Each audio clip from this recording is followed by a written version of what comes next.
Welcome the our channel. Today we how to automate resource allocation with Smartsheet. Quick tutorial step by step clearly. Open Smartsheet and log into your account. Create a new sheet by selecting the option from the home page. Choose a project template or start from scratch by selecting a blank sheet. Define your columns based on the resources you need, such as resource name, task, start date, end date, and allocation percentage. Enter the relevant data into each column for your resources and tasks.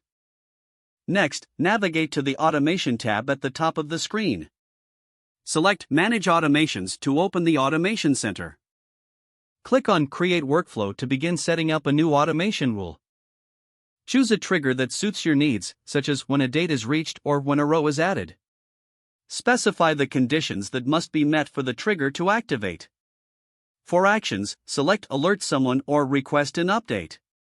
Add the recipients for the alerts or updates by entering their email addresses. Customize the message to ensure it conveys the necessary information clearly. You can also choose actions like Move Row or Send an Approval Request, depending on your workflow. Save your automation workflow once you've configured all the necessary settings. To test the automation, create a sample entry in your sheet that meets your trigger conditions. Check if the automation executes as intended by verifying the alerts or actions taken. Adjust your workflow settings if anything doesn't perform as expected. Continue to replicate or modify this automation process for other resources or workflows as needed. Monitor your automations regularly to ensure they remain effective and relevant. With these steps, you can efficiently manage resource allocation using Smartsheet automation features. If the page does not load, refresh the browser or try again in a private or incognito window. Make sure you are using the correct email address, then retype it carefully to avoid small typos.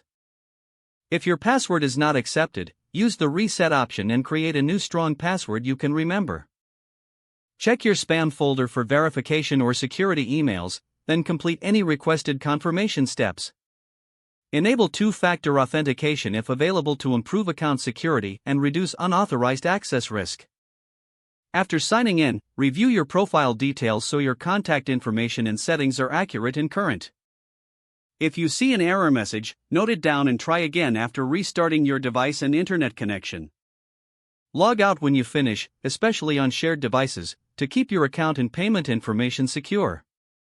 If the page does not load, refresh the browser or try again in a private or incognito window. Don't forget to like this video and subscribe to our channel for more step-by-step tech guides.